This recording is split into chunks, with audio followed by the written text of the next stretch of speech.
Hello, everyone, and welcome to today's session Network Security Essentials to Help You Grow. Our speaker for the session, Mr. Oriami Fowler, Head Information Security and Network Operations, Dangote Group. Please note the session will be in listen only mode and will last for 40 minutes, out of which 10 minutes will be dedicated to Q&A. I request all the participants to post your questions in the Q&A window.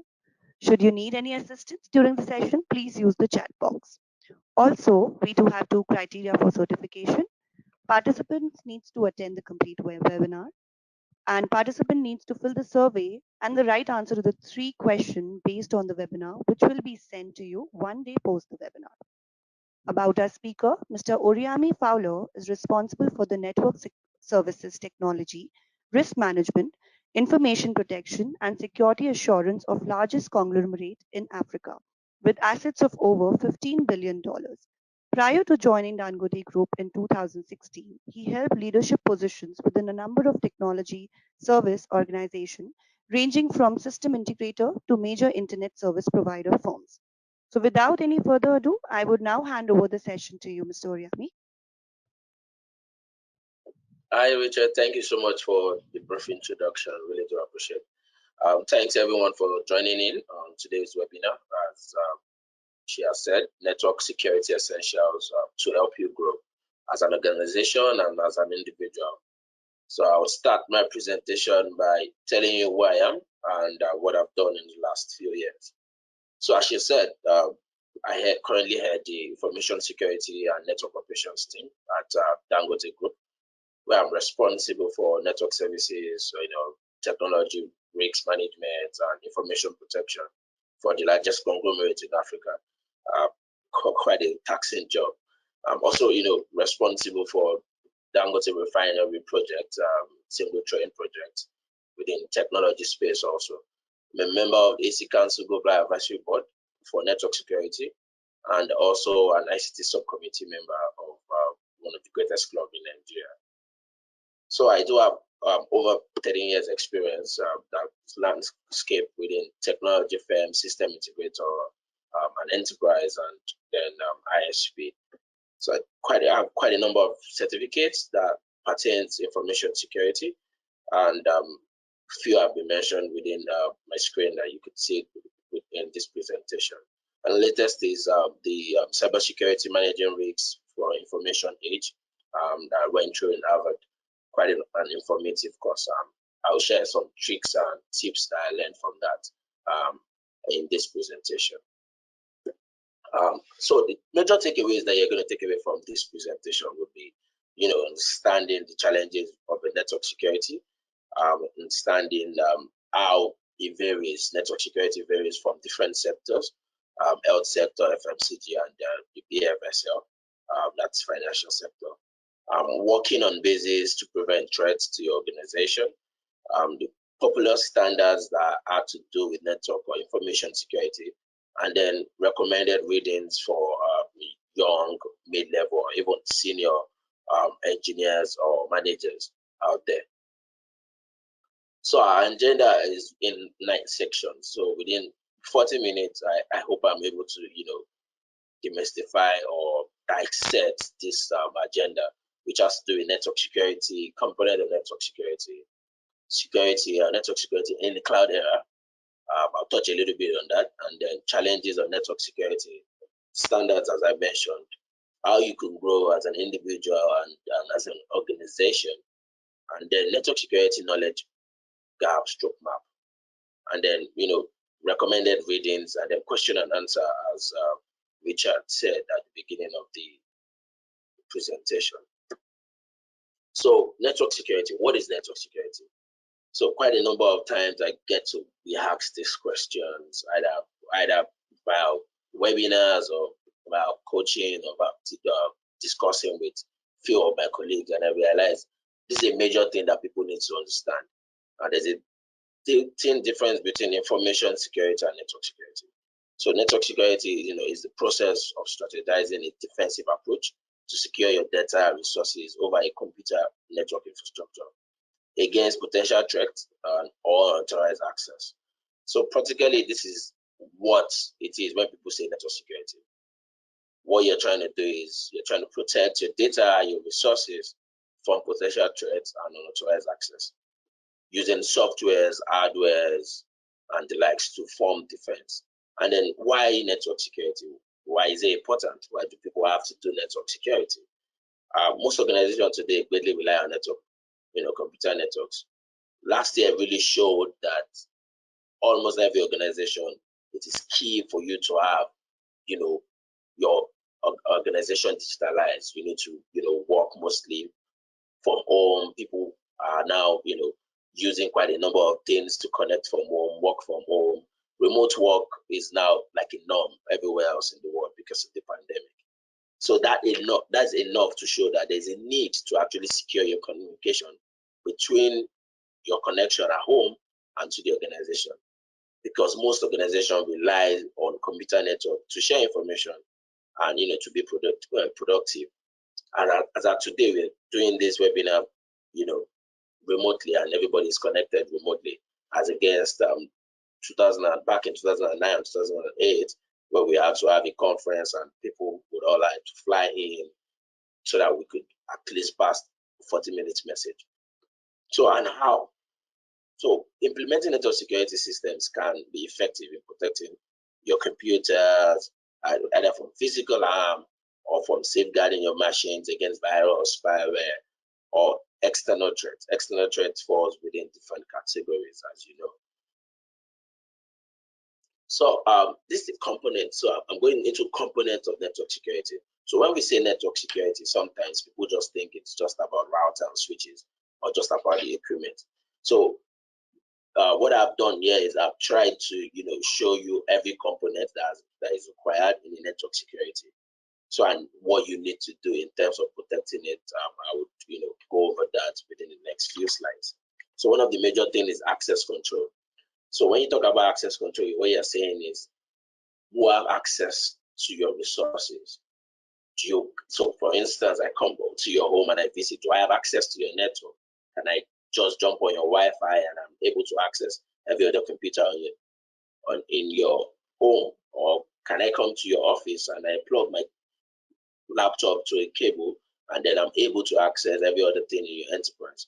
So access control, who have access to what? And antivirus, anti-malware software. There are quite a number of antivirus and anti-malware software. I won't be mentioning quite a number of names because we won't stop if we go that route.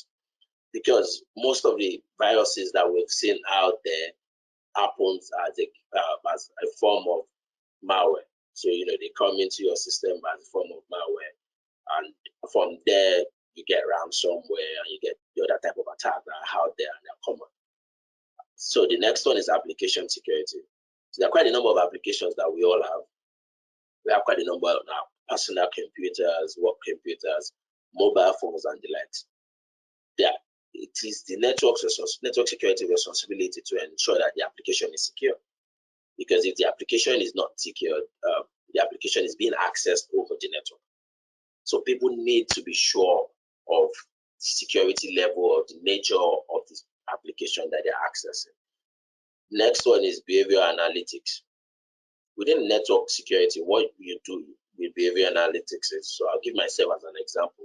Let me say in the last 5-10 years I've been working, and let me say 6 years I've been working in Dangote. I've never probably visited the US to actually check my email. And then all of a sudden you see a pattern that says you're being logged in from the US, whereas you know that your me is in Nigeria. So you need this kind of thing to be able to predict. So what you're doing is, I understand the user's pattern. I understand that what my user do is they check in terms of behavior. This is what he does regularly. And then when you see something off, you are able to pick that and then translate that to a security alert or a security threat, or do something about the user. Then the next thing is data prevention, data loss prevention. So there are quite a number of things that could cause data loss prevention. Some of these are interwoven.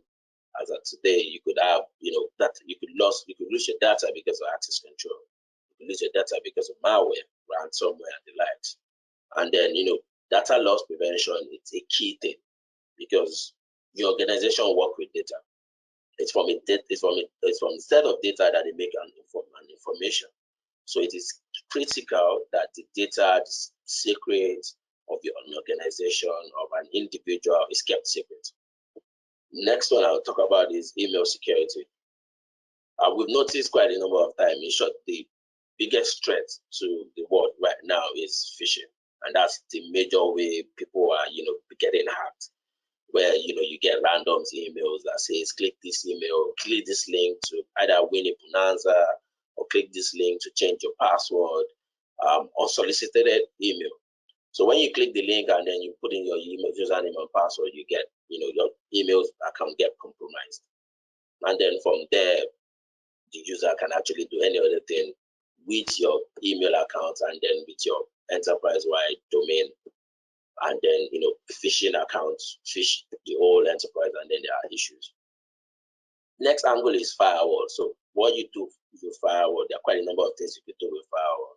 So you could either use it to do DMZ, which is the internal segmentation, or you also use it at the edge, which means you're protecting whatever is coming into your organization or your home, or and whatever is going out. In some situations, we see quite a number of people that have firewalls in their home.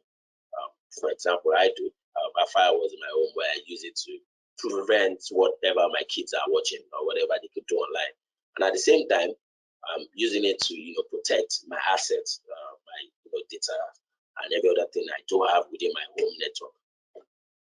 Intrusion prevention. So intrusion prevention systems are systems that helps you to actually prevent an incident. So I'll give you an example. Someone has been trying to log into your device for quite a while, let me say in the last 30 minutes. And intrusion prevention, what it does, it checks the traffic and is able to detect that this traffic is actually malicious and then block it. It prevents it from happening. It doesn't allow it to happen and then notify you. And then the other part of network security is VPN. We all must have been used to VPN by now with what the pandemic has caused. Virtual private network where everyone could, either connect from your branch to your branch, or you connect from your host to your individual to a network, or people also use it as a form of proxy. So you either use that to, act as a proxy. Maybe you have some equipment at home that you like to access, and then you VPN into your house network to be able to do that, as against allowing everything on your house network to be on the internet. Next thing, which I mentioned briefly, was the mobile device security. A lot of times I do hear a lot of people say, oh, your mobile device are secured. You can never be hacked on a mobile device. Mobile device security is also a component of network security, because it is important, because every other thing you do from a mobile device is on the network. A lot of times we realize that our mobile devices are not as useful without network being on them, or without data, as some people would say. Next on the list is network segmentation. So network segmentation is where you use quite a number of tricks. I would say tricks in this slide because I wouldn't want to go into too much technical. So quite a number of tricks like VLANs and the likes to segment your network within an enterprise or within your home. So for instance, I do have a Wi-Fi segmentation in my house, and I do have CCTV, and I do have every other thing. So those cannot talk to each other, because what I have done is to segment them from each other, so that your CCTV doesn't mean you could talk to my laptop and the likes. So anybody that comes to my house and I probably give you a guest Wi-Fi, you won't be able to actually view anything on the CCTV, because that network is segmented. Quite a number of enterprises implement this to ensure that they are able to actually differentiate a voice network and then LAN network, and then network for servers, so that you could easily partition and monitor and then manage. So network segmentation is very key in any network security and any organization. And the next on the list is SIEM. When you say SIEM is what is SIEM? So SIEM is a log management and event management system where you actually identify you set up some set of rules identify your logs, and is able to make some analytical decision based on what your logs are. So for instance, I gave an instance of me trying to log in from the US. And SIEM will flag that as not a normal thing, gives it that a warning that, oh, your mail is logging in from this. This is out of ordinary. This is unusual. And then that automatically, raise an alert or raise a flag to whoever is monitoring the system at that moment. And then they can act on that. Collect all the logs concerning email, access control, application security, behavior analytics, data loss, all in one dashboard. And then you can make an informed decision right on. You could actually trace a user across the organization within an SIEM, whether the guy is using VPN or is, sending emails or emails being compromised. The next one is web security. So we do have quite a number of times where people go to websites and they get notified that it's not secured. Either HTTP or HTTPS. HTTP is not, it's not encrypted. Your traffic back and forth is not encrypted, which, quite a number of new browsers now would flag that as a non-conformity and then ask you that you still want to proceed, which means if you put in your username and password for those kind of websites, it means anybody within the network can actually sniff your traffic and see your username and password because it is in plain text and it's going over the wire. So, but if you're using HTTPS, for instance, that won't happen because it is encrypted from your browser end to the server or the web servers that is receiving the web application. So for the web security also, there are quite a number of other things that are important in web security. And the website itself, coding of the website. A lot of times I hear people say, oh, network security, you don't have anything to do with applications. But you do have a lot to do with applications because the application sits on the network. So, secure coding and things like that are very also are key things that are important in web security. The next, but not the least, is wireless security. So we do have quite a number of wireless standards out there where people use public, open, and the likes. And then people use WPA2, people use normal WPA or WEP. Quite a number of them are not secure. The most secure as of today is still the WPA2. That could change in the next few months because, there are quite a number of draft and standards approval that are pending already. And then there's new Wi-Fi, you hear Wi-Fi 6 and things like that. So the different level of security would have to match the new product or the new technology that is out there. But as of today, the WPA2 is still the most secure and more difficult to hack. So really nothing is everly 99% or 100% secure until it gets tested. So the next slide, I'm talking about briefly about network security in the cloud era. So moving from on-prem to cloud, people have always been looking at this as, oh, you probably will not need a network security any longer. But what is a cloud? What is the cloud? What are you doing when you move to the cloud? Most of the businesses out there are moving to the cloud, cloud computing, because it helps transform the way the business reacts to changes. It makes business more efficient, and it's in quotes cost effective because it depends on organization or the business case. Quite a number of organizations, I would say the SMEs and the likes, cloud is probably the best solution for you because it's cheaper. You don't have to run anything 24 hours. You don't have to have anything on your premises. And then, be bothered about physical security and things like that. But, for bigger enterprise, like the likes of Microsoft, Google, and the likes, or Dangote, as the case may be, power is not an issue because your operation is 24 hours. Physical security also is not an issue because, you do have physical security. So, you have to consider most of those things before making a decision. But don't let me go too much into, cloud and what is cloud. But network as a whole, what is happening network in cloud is when you move from on-prem to cloud, the network has, functionality has not left because for your servers to communicate within the cloud is via network. The only difference is there's not a GUI where you could at least go and create your rules, create VLANs, do your DHCP, your DNS, and things like that.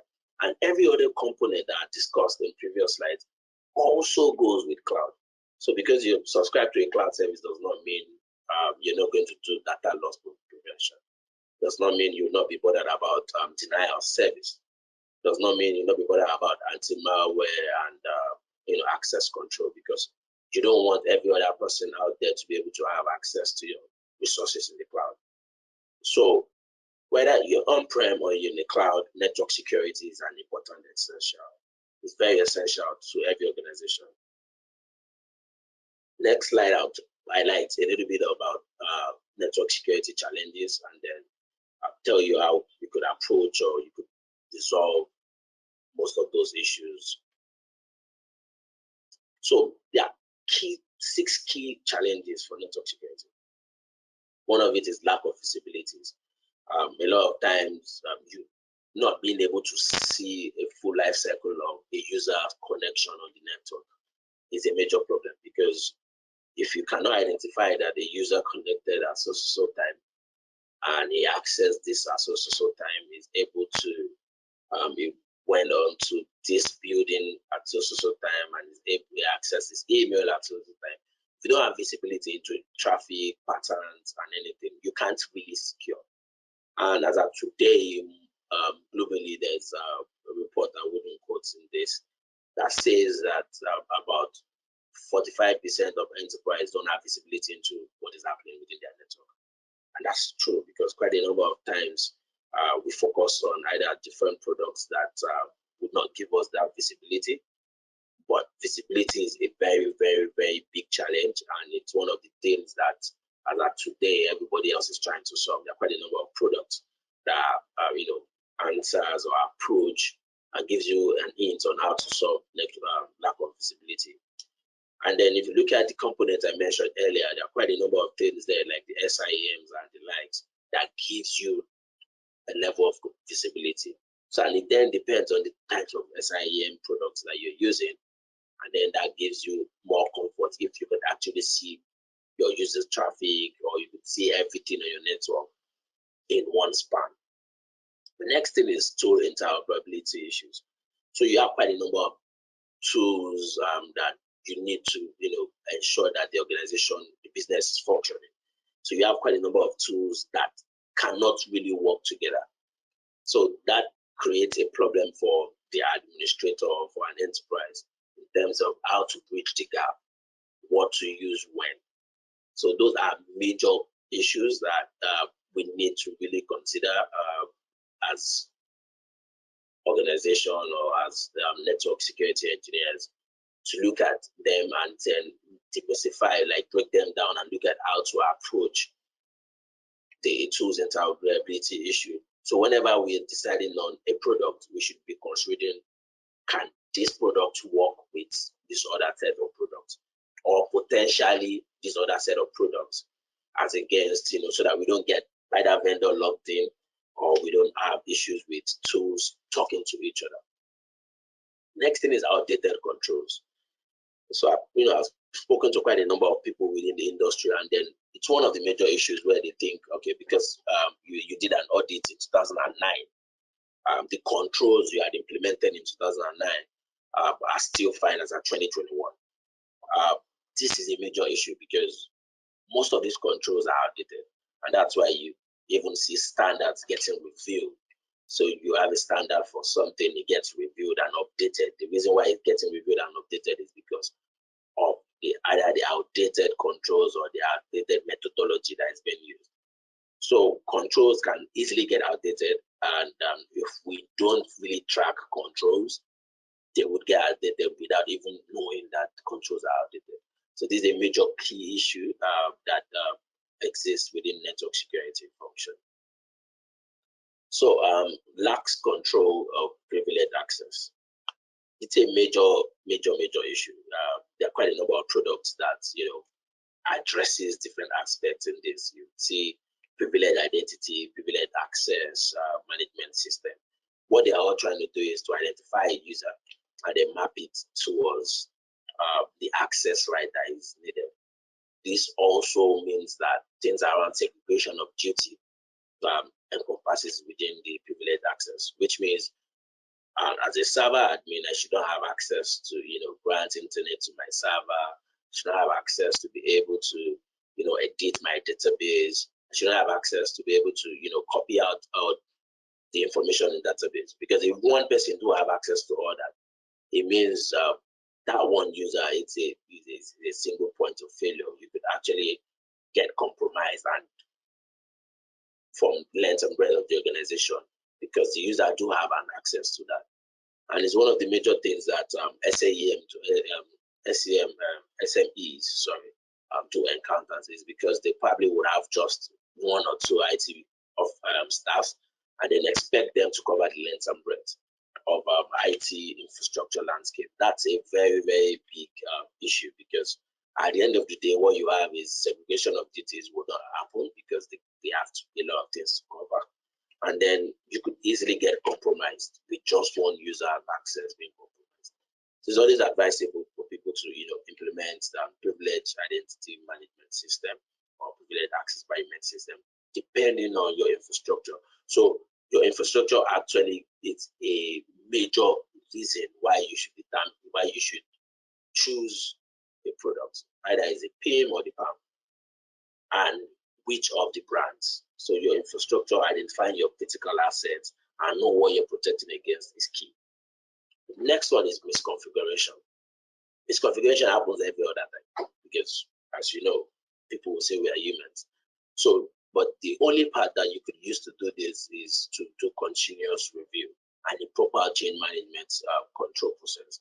So if you do have a proper chain management control process where, the user or whoever is making a change raises a change request where it covers the standard operation procedure, the configuration that the person is going to apply on either the server or the network equipment, where other team members are vetted. That would help, in managing misconfiguration purification. And one of the things people always overlook with change management is everybody believes, oh, when you just request for an approval and you get an approval, it's fine. But the details of what is going to be applied is very key because an engineer might overlook a configuration. Let's say adding a device. Let's say you want to deploy a switch. An engineer might overlook adding the switch from things like Telnet or SSH from public IPs and then not put that as part of the SOP. But whereas when it shares an SOP with full configuration, someone else would have picked it up and say, this is this, or your password is stored in plain text. So these are things that, challenges and then what could actually help us to manage those challenges. And then the last but not least is organizational culture. Globally, this is a major issue because organizational culture is something that we need to really look at and then dive in. Information security, cyber security, everybody talks about organizational culture because if your culture, the culture of the organization does not allow controls to be implemented, does not allow controls to be proposed, or does not push for the adoption of tools, the right tools, and the right staff strengths or the right staff to do jobs, the culture would not allow for a security conscious culture. There are some organizations that we've had whenever people are giving examples of cybersecurity issues where people would actually store their password in plain text and put it on a sticky note and put it on their laptop. That's because the organizational culture allows that. So organizational culture is a continuous thing, it's a continuous drive that every user or every network engineer or every CISO out there needs to continuously drive to work on to ensure that you don't lose guard. The organization does not lose guard. Every other product we buy out there will tell you they are not 100% foolproof that they will catch the next security. And that's why you have things like the zero-day attack and the likes. And the reason why they do this is because if your organizational culture does not, is not a secured culture, there is almost nothing a tool can do, because human factor is still the most essential part in network security. If the human gives his username and password away, then whether you have the best firewall or you have the best anti-malware solution or you have the best SIEM, they would, they practically won't do anything much than what the user have allowed. The organization will get breached.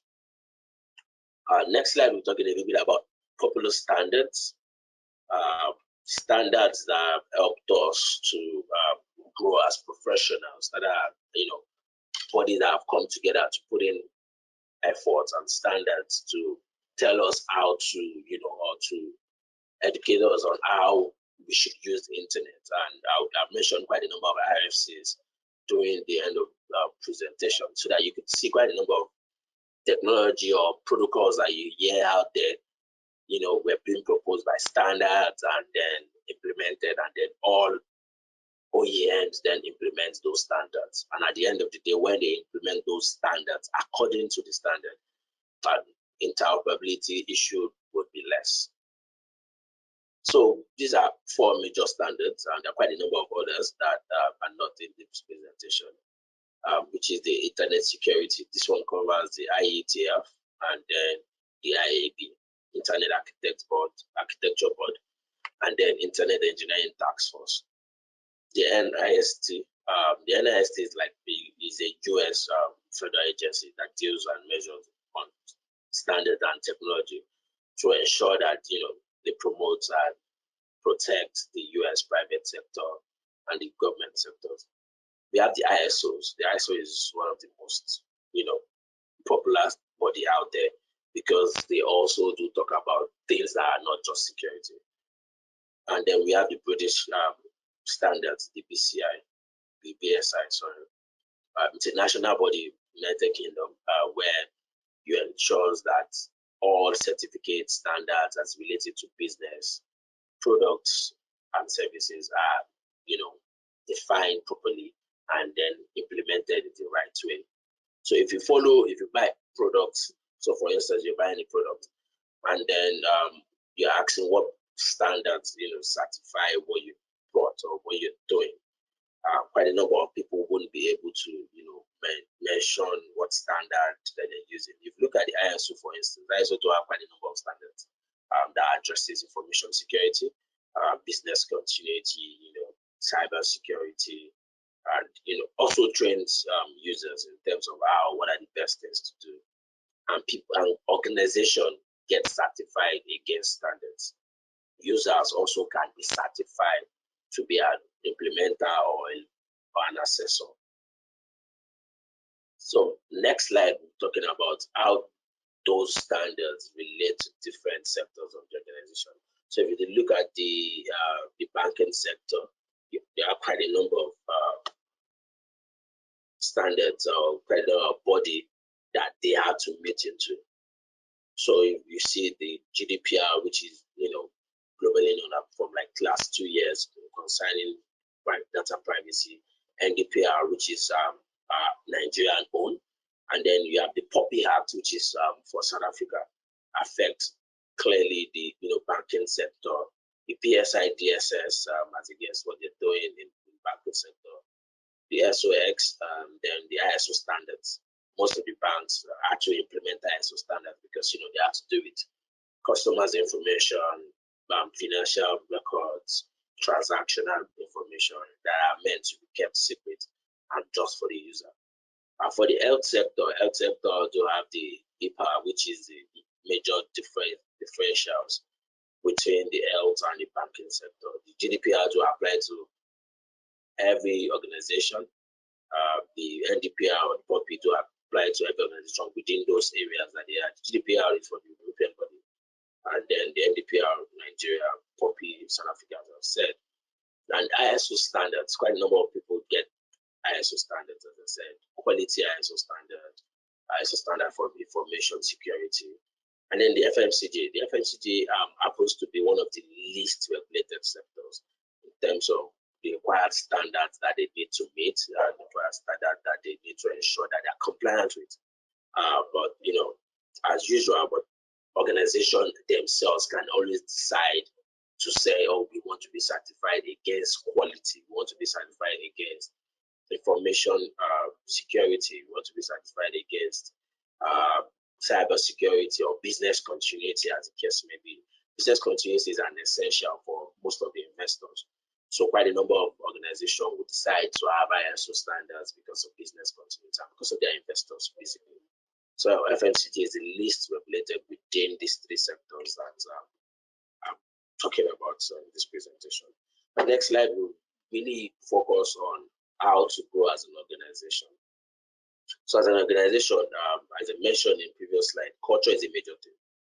Apart from the technicality, apart from what is required to be done technically, like things like patch management, which is part of controls, outdated controls, centralized logs, which is SIEM indirectly, enforced change management and disaster recovery. Disaster recovery is like a business continuity, and then enforced change management. I mentioned enforced change management. I think I spent quite a number of time for change management. What is required to be done with change management? Change management is not just getting an approval or requesting for an approval. Change management is a whole lot, which has to do with the details of what the change you are implementing is going to do. What is the implication? The implication shouldn't just be about availability. Implication should be considered in the sense of information security, because there's some change that makes some information or some configuration for security outdated. So those lengths has to be, considered. In most organizations, I'm one of the preachers for this. I always say, for change management control board to be complete, you need to have a security person inside. Where a security person needs to know that the implication of what one change is going to make to the organization. Implication of any change is maybe drastic. So it's important that you have the right set of people for a change management control board to enforce change management, and also have a disaster recovery so that you could address quite a number of things in terms of when your primary site goes off and things like that, or when you get attacked. So your DR could always save you. The next bit is zero trust strategy. Zero trust is one of the few things that people have been talking about, and pandemic has really raised the need for zero trust. Zero trust is a more secure, more robust strategy in terms of not trusting anything on your network, even after identifying a user. So you've identified a user to be legit, you've identified a user to be allowed to participate, you've allowed the user to be able to go to the internet. The next level is, what is the person viewing on the internet? Quite a number of people would say, oh no, NAC is a better approach, which is network access control, the better approach to security as against zero trust. But what NAC is just doing, identifying the user and the device. It's not going the extra length of identifying the traffic, matching a user to the traffic. So for instance, a user that is allowed to only go to the internet is trying to play around your data center and seeing what they could snake from your data center. The zero trust strategy could actually identify and help you mitigate that. There are quite a number of products that do claim that they could do zero trust.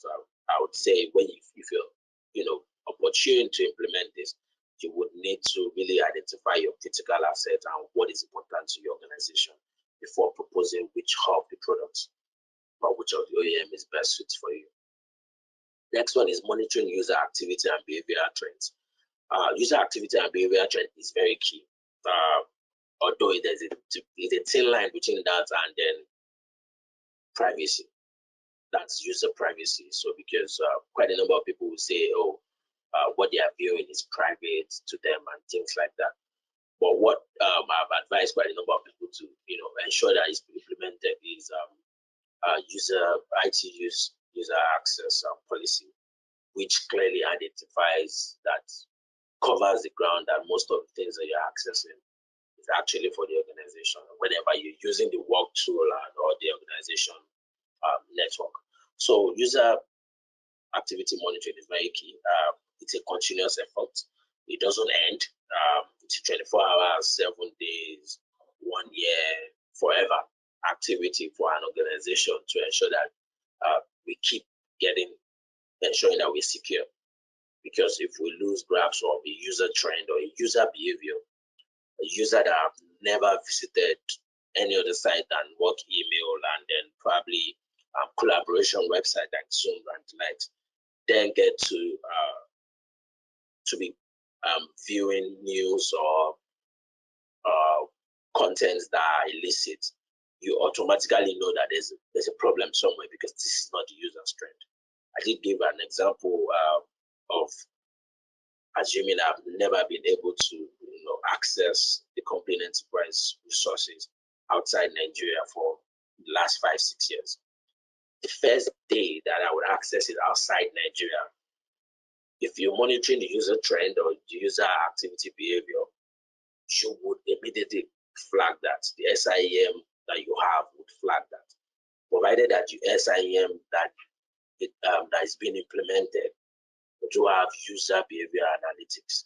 Quite a number of SIEM don't have that. So you do implement an SIEM and then you realize that what Yomi said in his webinar is not there. It's because the SIEM you have does not have the user behavior analytics.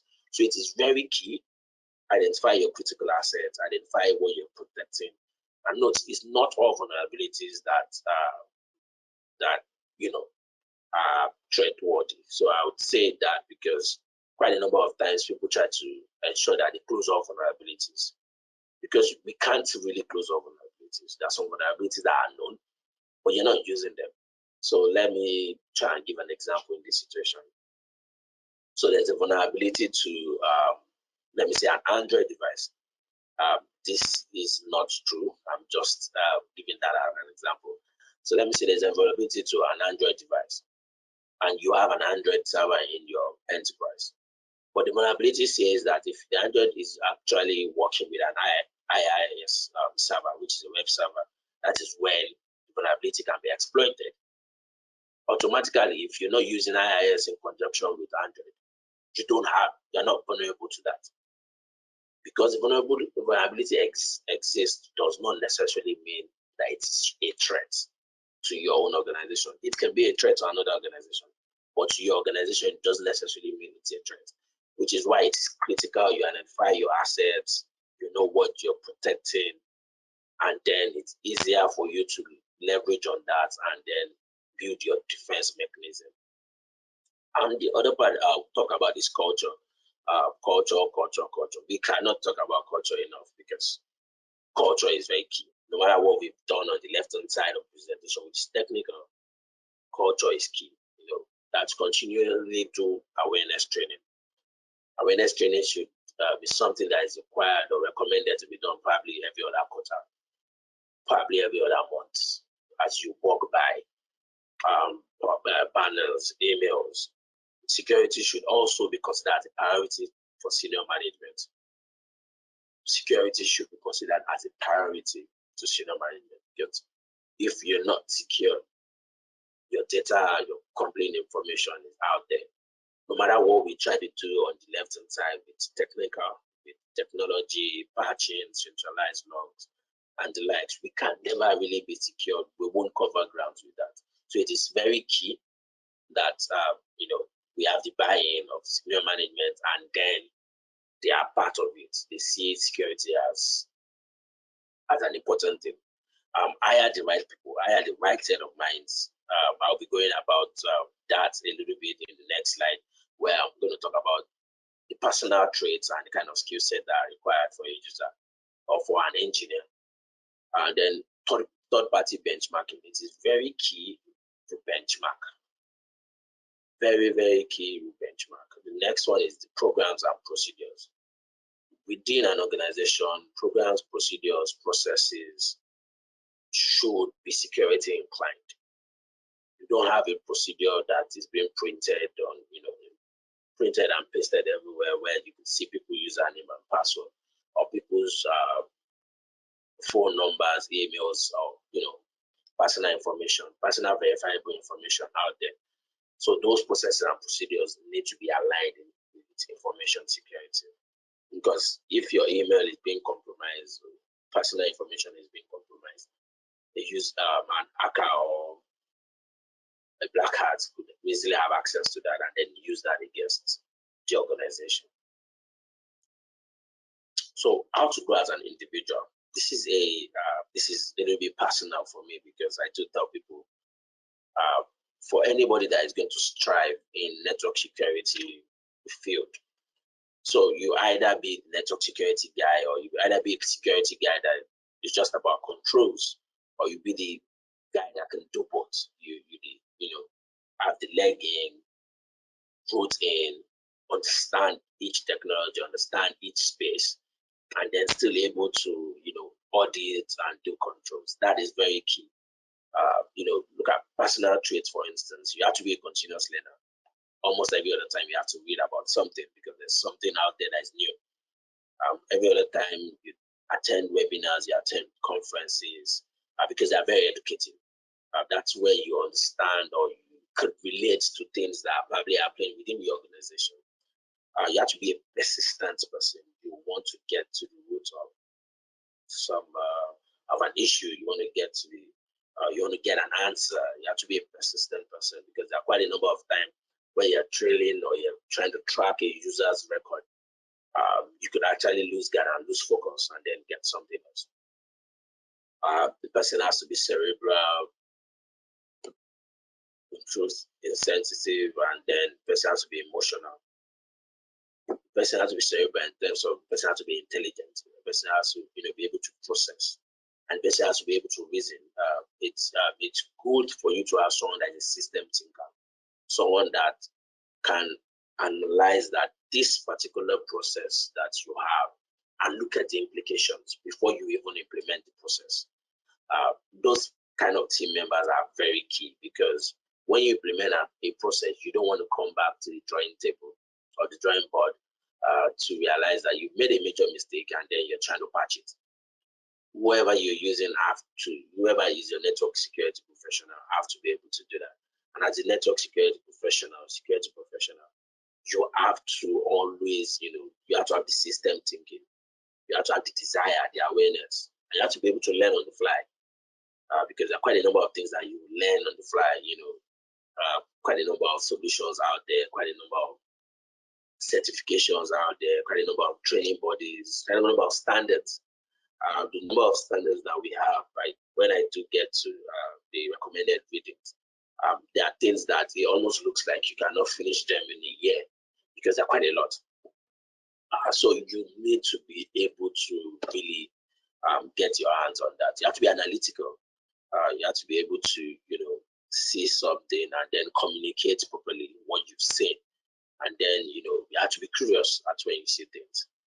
And then, very important, you have to think like a bad person. So if I have the password of a user, if I'm a bad guy, what would I think about? How would I approach it? Well-rounded up skills, system thinkers, and skills attributes, as I mentioned. So skills attributes. I'm sure the presentations will be posted. So lack of time, let me go to the next slide. This is a knowledge map that I believe every network security engineer out there or professional should have. That key important things. You could see the legend. Important things, very important things, and there are normal things that you could just have a clear understanding about. You don't have to know deep dive. This map is very essential for people that are trying to change careers and people that are trying to go deep into network security. This slide is very key. I wouldn't want to spend more time to break this down, but this is very key. Server administration, server log management, public cloud or private cloud, network security, infrastructure as code. This is infrastructure as code is probably taking up a lot of things right now, and then you need to have a little bit of programming language competency. Recommended readings. So there are quite a number of RFCs, as I mentioned. This is for starters. There are quite a number of people that need to understand this technology at the minimum, because these standards define what the technology or what the standards is. This is where people are defining, domain names. How will domain name work? What do you need to do with domain name? What domain names communicate to? How important it is? Please, I would say, you should go through these standards with them so that they could help form a solid foundation. Or if you already made levels, you could still revise this so that they could help inform and then continue to grow. There are quite a number of certificates I would mention. EC Council do have quite a few that I'm mentioning here. Network Defender, Application Security, the Hacking Forensic, the Ethical Hacker, and then the Incident Handler. So these certifications would help you narrow most of what I've mentioned in the past in terms of application security, in terms of incident handling, in terms of network defense, and the likes. For this, I've come to the end of my presentation. Any questions and answer section now. So any questions will be appreciated. I don't know if the host would like to take over from this so that I could then answer any questions that have been asked. Thank you all.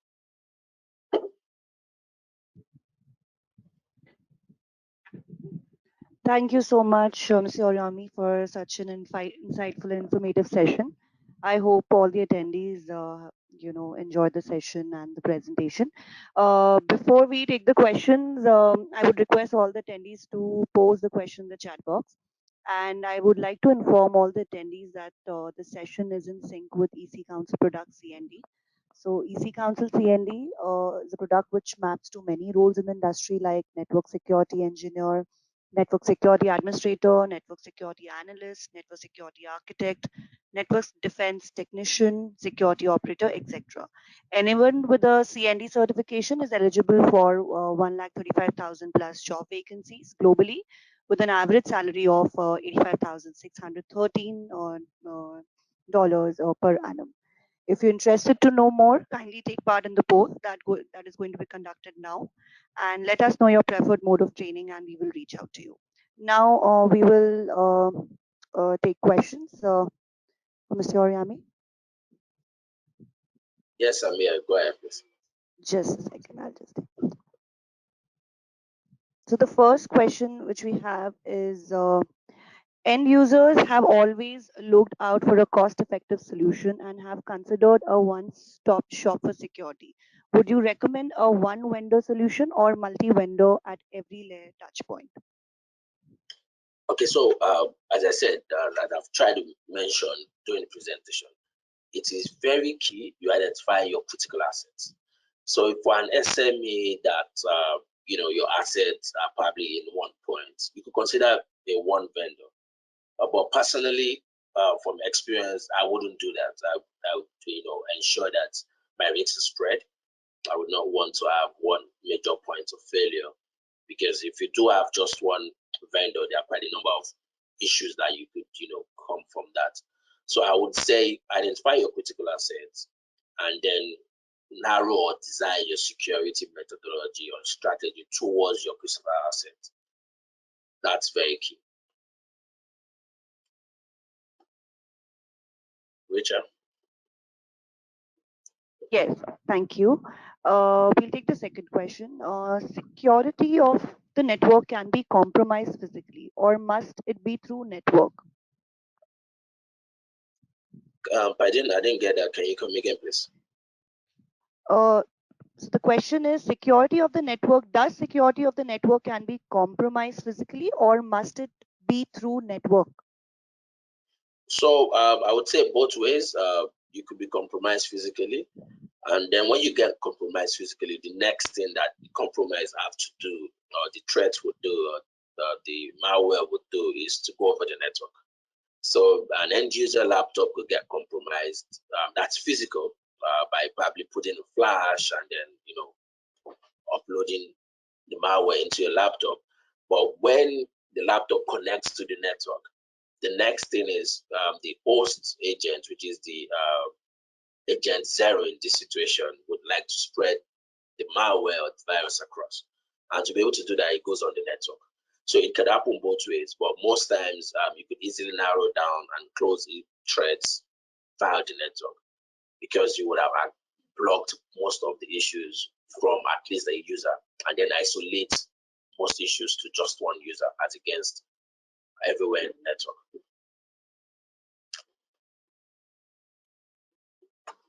Sure. The next question is, where can we place network security personal skill among these challenges? Where can I? Where can we place network security personal skill among these challenges? So the challenges for network security is, I would not say the network security as a whole. Those challenges are within it, because you need to be able to see everything end to end as a network security person. You need to be able to log those things that you're saying. The culture of an organization affects the technology space within an organization, also exposes you within an organization. So a lot of times what people do is consider network security to just be network devices. No. Most of those, the challenges being mentioned in presentation are 6 challenges, and those challenges are to do with individuals. They are to do with every network engineer and network security within an organization. So I would say the 6 challenges are important for network security.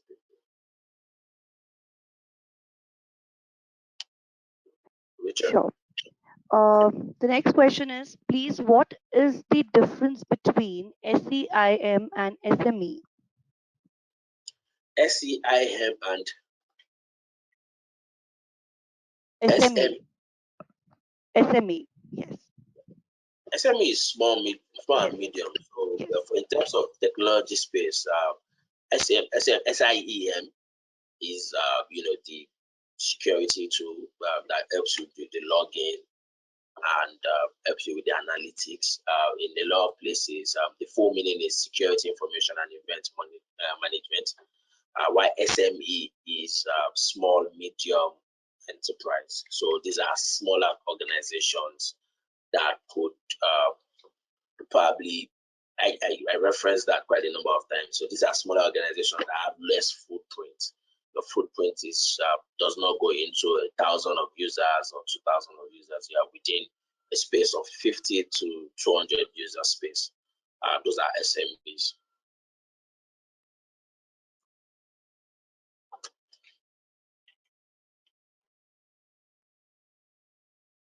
All right, Richard, Sure. that would be that. So the next question we have is, how to address increasing threat of malware? We cannot install antivirus or anti-malware every single day. So what happens is this: there are quite a number of products today. We necessarily don't have just antiviruses any longer. We do have endpoint protection devices or endpoint protection system, where when you have them installed on your workstation in an enterprise, for instance, you do have a central command or a central admin, where from there you could actually ensure that you continuously do patch management. So you don't have to reinstall it or be installing every other day. Once they are being installed on the system and they are updated at the right time, that covers it. You don't have to reinstall malware or anti-malware every day. Once you have it and essentially managed, where patch management and things like that can be done. So every other update that needs to be done on the tool is being done from the patch management standpoint. You don't have to reinstall, and most users won't even see the effect, because when they shut down and they and they restart their system, the endpoint protection has probably updated at that moment. So with less or little user interface, you could actually get that updated. There's no need to be reinstalling and uninstalling anti-malware. Sure. So the next question we have is, what do you mean by third-party benchmarking culture? Okay, so when you say third-party benchmarking culture, what I mean is this. So I look at my industry. So let me give an example. Biggest conglomerate in Africa, manufacturing industry. I look at what is standard across other manufacturing industry. What are they doing? Because the real sense is this: we have similar threats. For every sector, you have similar threats. So manufacturing do have quite a number of IoT devices, do have quite a number of users that are not IT inclined, because there are quite a number of users that are particularly going to be working in the manufacturing plants and the likes. So because of you have similar threats, because you have similar uh, systems, when you benchmark against third party, you're benchmarking to say, okay, this is what. So, for instance, I call one of three of my friends in same industry and say, oh, in terms of endpoint protection for your IoT, what are you doing? We have brainstorming session where he mentions what he's doing and I give him my opinion. That's you're already engaging in third party. The other angle for third party is the more formal way of third party is getting an external auditor. Because what an external auditor would do is they come check your processes, your systems, your control, and then they tell you what is best practice in other manufacturing companies or in other same sector companies. That's the major job that an auditor gives you. So I would say you can either do the informal or the formal approach to third party benchmarking. Thank you. So we'll just take the last question for now. The last question is, how can one fish out or find a system in the network that has been compromised or been hacked?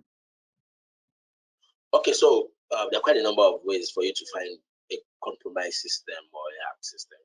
One of it is the user behavior, the endpoint with behavior. So when you already have historical record of an endpoint, so I'll give an example. Let me say every other day, let me say in a week, I go to the United States 3 times in a week. In a week where within a year, I've been doing that consistently for a year. And then there comes a month where I'm going to the United States 5 times in a month. That's an issue. That's a red flag because that shows that there's something wrong. So when you already understand the pattern, you already, your system understands the pattern, you can easily pinpoint that. And the other angle is once you have the right tools, and it's not a 0-day attack, most of the tools will pick them up immediately the user connects to the network. So user connects to the network and user have a malware on the laptop. The malware definitely tries to connect to go over the network. The network and the tools, either you have a prevention tool or a detection tool, detects that and then stops that. If you do have a UTM also, a UTM can actually help you to do that at the perimeter. So where threats are being, is coming into an organization, the UTM will actually flag that at the perimeter and then you can actually see that. So having the right tool really and understanding your environment would help you identify and isolate a user on time. Thank you, Rachel. Thank you so much, Ms. Oriami, for answering those questions and for the great presentation. It was a pleasure to have you with us. And so this concludes the webinar. Thank you all for attending the event, and we hope you have learned and enjoyed the presentation. So now you all can end the webinar. Thank you so much, Mr. Oriami. All right. Thank you so much Thank for you so having me. Thank you all for listening. See you guys next time. Thank you. Thank you.